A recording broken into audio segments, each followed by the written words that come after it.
viktigt är ljudet på en livekonsert? Ja, för mig är ljudet allt, A och O. Och båda två herrarna låter väldigt mycket. Sjukt viktigt. Framförallt att alltså, sångrösten hörs, så det inte bara hörs liksom själva musiken. Så det är jätteviktigt. Just den volymen de skapar, det är ganska unikt faktiskt. Det är väl det som gör dem populära också.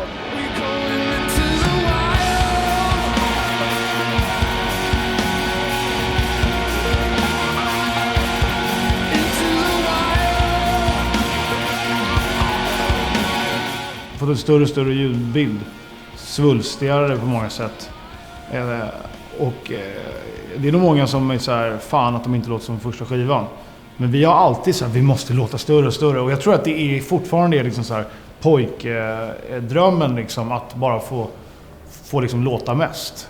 Och få spela på gitarr och det är högt som fan. Så man överröstar någonting annat. Jag tror det är fortfarande det som är en så här, ganska stark grundpelare.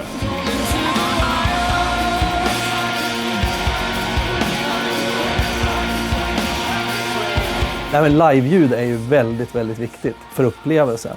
Jag kan ta som exempel så var jag såg en Metallica-konsert när de stod i mitten av arenan och spelade. Och då stod vi stod väldigt bra till, inte allt för långt från ljudtekniken. Men ljudet var helt obegripligt. Man hörde kraftigt klick i baskaggen, djup subbas. Gitarrerna, där fanns det liksom ingen mid, det var bara lite diskantfras. Och nästan ingen virvel heller, konstigt nog. Så att de låtar man inte hade hört, de kunde man inte riktigt fatta hur de lät. Det var liksom obegripligt.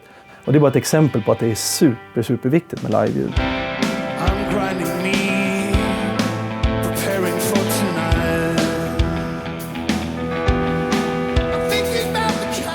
Vi vill att det är våra händer som ska göra alla ljuden på något sätt. Det har alltid varit väldigt viktigt för oss. Därför har vi hållit liksom linje på att inte ha några backtracks eller loopar eller något sånt där som ska spelas, utan för oss så är det liksom om det är någon slags yrkesstolthet på något sätt liksom, i våra instrument och respekt för våra instrument och det är klart att man kan säkert, alltså det finns ju många som gör det där på ett väldigt bra sätt också med andra typer av ljud, men för oss är det en ganska viktig del faktiskt att det ska vara mänskligt spelat liksom. Det är inget kul, jag vill inte ha någon jävla dator som spelar musik på scenen. Det hade ju varit så jävla töntigt liksom.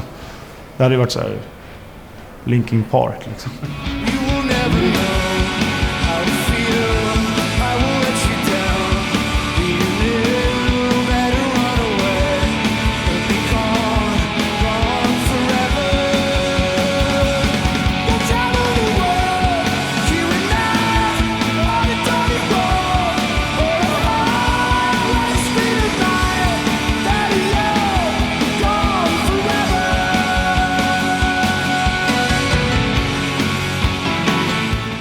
Dåligt ljud kan ju förstöra en hel konsertupplevelse. Men är det inte bra ljud, då kommer man aldrig in i det här. Alltså, Nej, känslan. Det är mycket som ska samspela för att man ska få en bra konsertupplevelse överhuvudtaget. Det är jäkligt viktigt att det är liksom rätt akustik och bra sådär. Det ger halva föreställningen. Bastrumma, virvel, overhead. Nästan alla ljudproduktioner som jag gör, live-ljudtekniker som jag är, så vill jag liksom få fram den känslan som man har liksom på en live-konsert med det bandet man jobbar med. Man suger ut det gottaste ur liksom live-framträdandet, att pusha på vissa saker och med och lite sådär. Och se till att det blir liksom en optimal live-upplevelse. Det är min största uppgift egentligen. Men sen är det klart, sen är det mycket teknik, att man ska få det att fungera rent tekniskt sådär, att det inte ska gå runt eller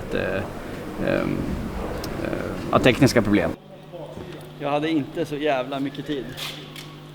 Man lyssnar ju såklart på skivorna och så här, tycker att ja, men så här låter skivan, och sen så försöker man styra det ditåt live, men sen blir det så här, fan, jag vill trycka lite på de här bitarna liksom, för att det ska bli en upplevelse lite sådär. Jag gillar att det ska kännas liksom. En del, det beror på hur man jobbar, men jag vill att man ska få både liksom en fysisk och en upplevelse av konserten. Tillfredsställa 500-600 själar på samma gång med liksom med mina öron då. Det är väl, ja, det är nog det svåraste tror jag.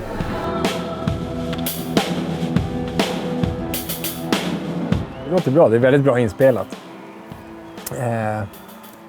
Sen så får man se när det kommer till sången sen, hur mycket det läcker från utljudet. Nu har de ju in-ear-lyssning.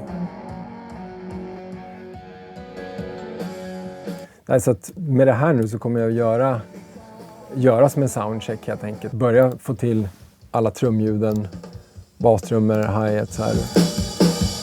Det viktiga är ju att fånga den energin som fanns på gigget. Så att det känns som man var där helt enkelt. Både John och Ozzy är otroligt noga med att det ska låta rätt och att det ska kännas rätt. Men de är verkligen inga som gräver sig ner i varför man gör på ett visst sätt. Eller hur jag ska ta mig och få Johns gitarr att låta på det där sättet. Eller få trummorna. Det är ganska ointressant för dem. Utan de vet vad de vill höra. Och sen så är det mitt jobb att ta in det och tolka det. Och få fram deras vision. Så de är ljudnördar men inte på ett tekniskt plan. Utan på ett konstnärligt plan så är de ljudnördar. Det tekniska planet, där är jag ljudnördar. Det finns ju miljontals sätt som trummorna kan låta på. Men oftast så vet vi, men nu är det där liksom. Det är bara det att det är så jävla svårt att få någon att ratta dit den liksom.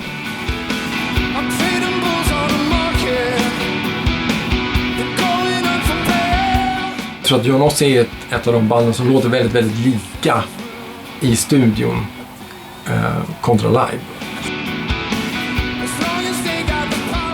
Jag tror för att få ett stort live-ljud så...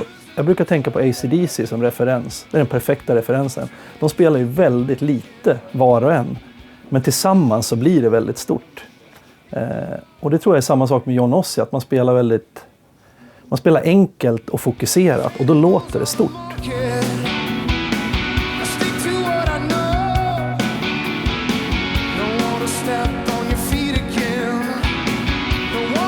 Spelar ju tydligen mycket högre och slår hårdare än de flesta andra band. Men det tänkte inte vi på när vi började. Vi försökte bara spela rock liksom. Och så är det mycket, det är lite grej med min gitarr liksom, att den låter jävligt fett. Men det är ingenting särskilt märkvärdigt med min gitarrrigg. Jag menar egentligen inte. Det är mest att vi slår hårt på... vi har mycket naturlig output.